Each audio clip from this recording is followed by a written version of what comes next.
KBR park పరిసరాల్లో చెట్ల నరికివేతపై ఉన్నత న్యాయస్థానం స్టే విధించింది. నగరంలోని కేబీఆర్ పార్క్ వద్ద ఫ్లైఓవర్ నిర్మాణంపై సుప్రీంకోర్టులో విచారణ జరిగింది. ఈ కేసులో తదుపరి విచారణ వరకు చెట్లను కొట్టివేయొద్దని సర్వోన్నత న్యాయస్థానం ఆదేశాలు జారీ చేసింది. పార్కు పరిధిలో పర్యావరణ సున్నిత ప్రాంతాల్లో 25 నుంచి 30 మీటర్ల పరిధిలో ఉన్న చెట్లను కొట్టివేయొద్దని ఆదేశించింది.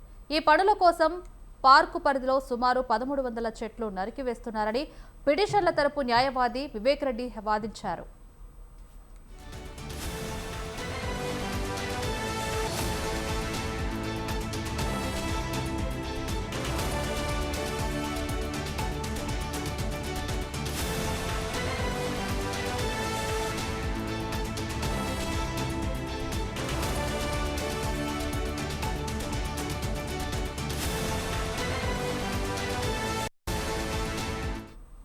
ప్రణాళిక ఏమైనా ఉందా? చెట్లు తొలగించకుండా నిర్మించవచ్చా అని న్యాయస్థానం ప్రశ్నించింది.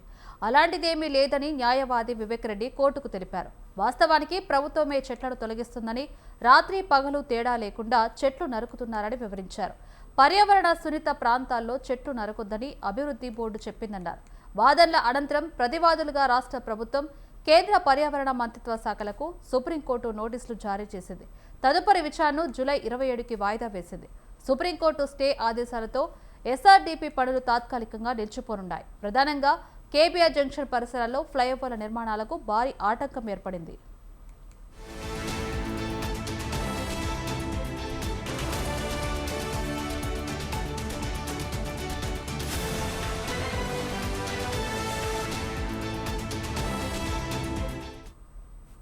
కేబీఆర్ పార్క్ పరిసరాల్లో చెట్ల నరికివేతపై ఉన్నత న్యాయస్థానం స్టే విధించింది. నగరంలోని కేబీఆర్ పార్క్ వద్ద ఫ్లైఓవర్ నిర్మాణంపై సుప్రీంకోర్టులో విచారణ జరిగింది. ఈ కేసులో తదుపరి విచారణ వరకు చెట్లను కొట్టివేయొద్దని సర్వోన్నత న్యాయస్థానం ఆదేశాలు జారీ చేసింది. పార్కు పరిధిలో పర్యావరణ సున్నిత ప్రాంతాల్లో 25 నుంచి 30 మీటర్ల పరిధిలో ఉన్న చెట్లను కొట్టివేయొద్దని ఆదేశించింది. ఇదే అంశానికి సంబంధించి మరిన్ని అప్డేట్స్ ఫోన్ ద్వారా విశాల్ అందిస్తారు. విశాల్, రైట్ లావణ్య, హెచ్సిటీ ప్రాజెక్టులో భాగంగా తెలంగాణ ప్రభుత్వం కేబీఆర్ పార్కు చుట్టూ 7 ఫ్లైఓవర్లు 7 అండర్ పాస్ లను ఏర్పాటు చేయాలని భావించింది. ఇక అందులో భాగంగానే ఇప్పటికే ఈ ఫ్లైఓవర్లు అండర్ పాస్ లకి శంకుస్థాపన కూడా ప్రారంభం చేసి ఆ తర్వాత అక్కడ పనులు కూడా మొదలయ్యాయి. కొన్ని చోట్ల ఎల్వి ప్రసాద్ హాస్పిటల్ లేన్ లో అక్కడ ఒక పిల్లర్ల కోసం కూడా ఇప్పటికే రోడ్లు తవ్వారు. ఇంకా మరికొన్ని చోట్ల ఇంకా పనులు కొనసాగుతున్నాయి. ఇక ఈ క్రమంలోనే ఎప్పుడైతే ఈ ఫౌండేషన్ ఈ కేబీఆర్ పార్క్ చుట్టుపక్కల ఫ్లైఓవర్ల కోసం అండర్ పాస్ల కోసం ప్రభుత్వం కొంత శరవేగంగా పనులు చేస్తుందో అప్పటి నుంచి కొంతమంది పర్యావరణ ప్రేమికులు వీళ్ళందరూ కూడా నిరసనలు వ్యక్తం చేస్తూ వచ్చారు. ముఖ్యంగా అంటే ఈ అండర్ పాస్లు వీటి వల్ల కేబీఆర్ పార్క్ చెట్లు అక్కడ నరికివేయబడతాయి. దీంతో పర్యావరణం దెబ్బతింటుంది. హైదరాబాద్ లో ప్రస్తుతం ఇక్కడ కూడా కనీసం చెట్లు ఉండడం లేదు, అంతా కాంక్రీట్ మయం అయిపోతుంది అని గత కొన్ని రోజులుగా నిరసన వ్యక్తం చేస్తూ వచ్చారు. ఇక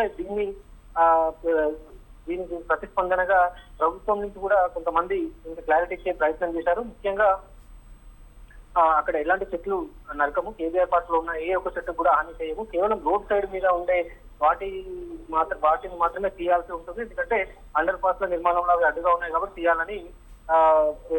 తీయాల్సి వస్తుందని ప్రభుత్వం క్లారిటీ ఇచ్చే ప్రయత్నం చేసింది. అయితే తాజాగా కొంతమంది పర్యావరణ ప్రేమికులు అదేవిధంగా మరికొంతమంది కలిసి సుప్రీంకోర్టులో ఒక పిటిషన్ దాఖలు చేయడం, తాజాగా సుప్రీంకోర్టు ఈ పనుల మీద అంటే ఈ హెచ్సిటీ ప్రాజెక్టు దాని మీద స్టే విధించినట్టు కూడా తెలుస్తుంది. అయితే ముఖ్యంగా ఆ కేబీఆర్ పార్క్ చుట్టూ ఉన్న ఏకో సెన్సిటివ్ జోన్ 25 నుంచి 30 మీటర్స్ వరకు అక్కడ ఎలాంటి చెట్లను కూడా నరికివేయదు, అక్కడ ఎలాంటి పనులు చేయొద్దని కూడా చెప్పింది. అంటే కేవలం ఇది కేబీఆర్ పార్క్ చుట్టుపక్కల ఉన్న అక్కడ దానికే పరిమితం అవుతుందా లేదా మిగిలిన చోట్ల ఎక్కడ అంటే ఈ చెట్లు లేని చోట్ల కూడా పనులు జరుగుతున్నాయి కాబట్టి అక్కడ యథావిధిగా పనులు జరిగే అవకాశాలు కనిపిస్తున్నాయి.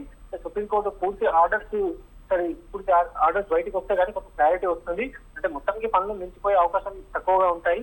కేవలం ఈకో సెన్సిటివ్ జోన్ లో అక్కడ వరకు మాత్రమే పనులు చేయకుండా సుప్రీంకోర్టు స్టే ఇచ్చినట్టు కూడా మనకి తెలుస్తుంది.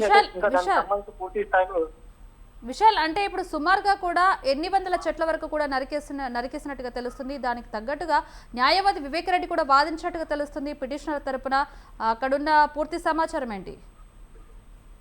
రైట్. ముఖ్యంగా ఎప్పుడైతే తెలంగాణ హైకోర్టు ప్రస్తుతం సెలవులు కొనసాగుతున్నాయని తెలుసుకొని పిటిషనర్లు సుప్రీంకోర్టుని ఆశ్రయించారు. అక్కడ సుప్రీంకోర్టులో దీనికి సంబంధించిన అన్ని పిటిషన్ దానికి సంబంధించిన ఆధారాలు, చెట్లు ఇప్పటివరకు కొన్ని నరికివేయబడ్డాయి, ఆ చెట్లను అన్ని ఆధారాలను కూడా కోర్టుకు సమర్పించి దాని మీద స్టే తీసుకొచ్చే విధంగా కూడా పిటిషనర్ ప్రయత్నాలు చేశారు. అందులో భాగంగానే సుప్రీంకోర్టు కూడా స్టే ఇచ్చింది. అయితే ఎప్పుడైతే ప్రాజెక్టు స్టార్ట్ అయిందో అప్పటి నుంచే దాదాపు 2000 పైగా చెట్లు నరికివేయబడతాయి.